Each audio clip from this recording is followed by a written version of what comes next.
Stephen, Minnesota, August 27, 1979, at approximately 2 a.m. Deputy Sheriff Al Johnson's squad car was reported to be hit by a ball of light. Over 50 years of reports coming from first responders prior to the Pentagon releasing that UFOs do exist.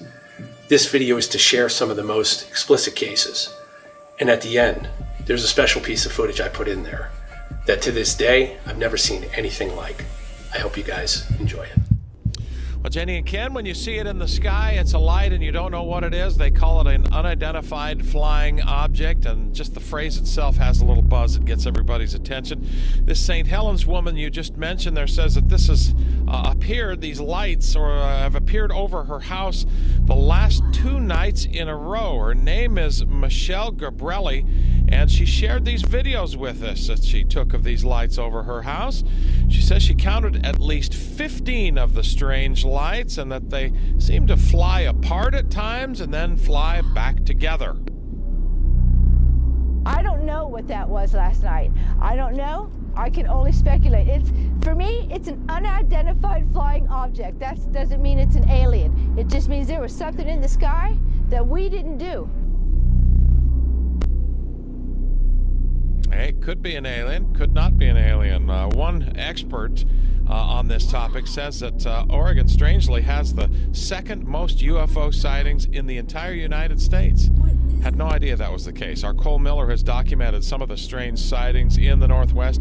If you're interested in UFOs, you're interested in looking at this lady's video, and if you want to know more about UFOs in the Northwest and Oregon, you can find Cole's story documenting the UFO situation in the Northwest. It's on our website right now. Go to coin.com and check out Cole's assessment, summary, documentation of all those UFOs. But who knows what that could be, Jenny? Ken, could be, I'm thinking, first time I heard about this, I thought maybe airplanes heading into Portland Airport, but who knows? Could be a lot of things. Yeah, I was thinking, maybe drones, because drones do all kinds of stuff, and you can outfit them with lights. Right, So, yeah. Green lights, right, Yeah. on the drones. I think aliens. That's my Yeah, she's going with the aliens. I've seen too many Will Smith movies. Yeah. Okay. Thanks for. You're lucky. So we got a tape recorder sitting nearby a radio whenever you're ready. We'll keep her running. If it starts up again, just be up and we'll record a little bit of it.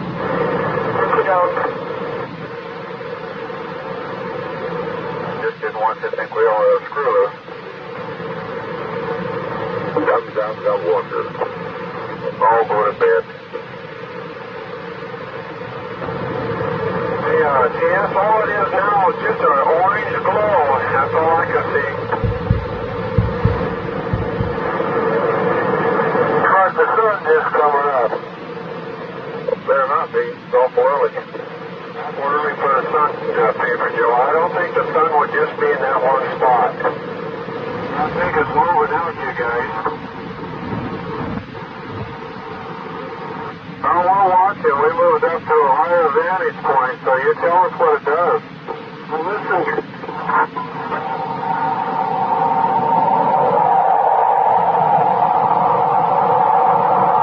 Sounds like it's revving up its engines.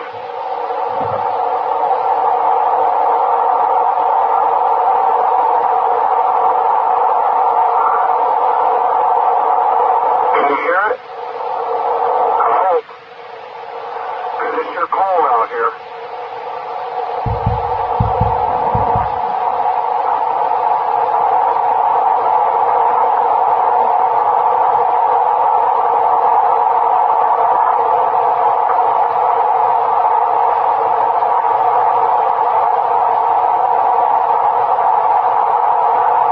I hope you're taping this, you guys.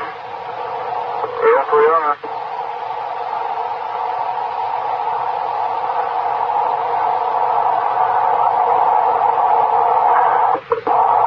Sounds like to me a power plant diesel motor and a screeching noise in between it there, or with it.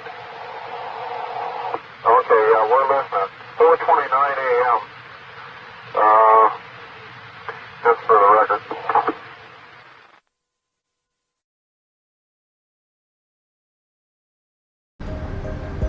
And I wondered if the president will show his degree of transparency on this issue. I'm not aware of any plans the president has to make public any information about this. UFOs? Any UFOs? Did you ask about that? I've certainly asked about it. And? Can't tell you. Sorry. Okay. All right, I'll take that as a yes. Because if there were none, Why you'd say not? there was none, right? Feel free to think that. I do. 2 small lights appear to be at the outer edges of the object, glowing in a bluish green light and intensifying. Authorship of UFO Stories. August 27th, 1979, Warren, Minnesota, 20 miles from the North Dakota border. Sheriff's Deputy Val Johnson was on routine patrol after midnight when he saw an unusually bright light on Highway 220 hovering over the center of the road. He thought maybe a crashed semi or a downed plane, but as he approached it, he says the light, without a sound, instantly jumped through the windshield, hitting him like a, quote, 200-pound pillow, knocking him out. His watch and car clock had stopped working. He says his teeth were fractured at the gum line, his eyes burned. A doctor said it appeared as if Johnson suffered welder's burn in his eyes. His story and injuries mystified the nation. It's fun to look through them all. A light in the night. The X-Files of the Red River Valley. But there's another piece of evidence that to this day brings the curious to the Marshall County Historical Society Museum. This is the big thing that they come to see from all over the United States. People have come to see this car. Val Johnson's squad car, damage and all, remains. Whatever hit him started with a broken headlight, and up here there is a weird dent right in the top of the hood, broke the windshield, hit the reflector, and bent both of the antenna.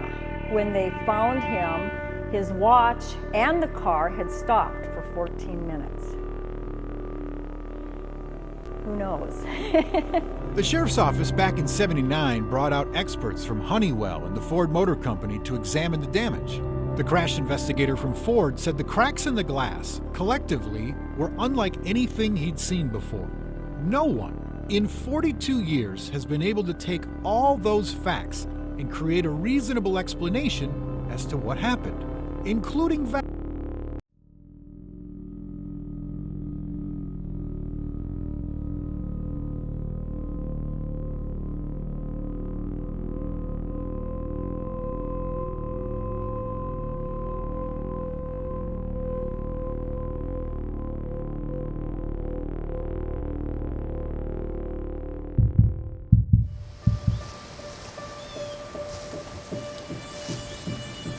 The next clip you guys are about to see is one that will definitely question in your mind what is real with UFOs and the connection with the paranormal.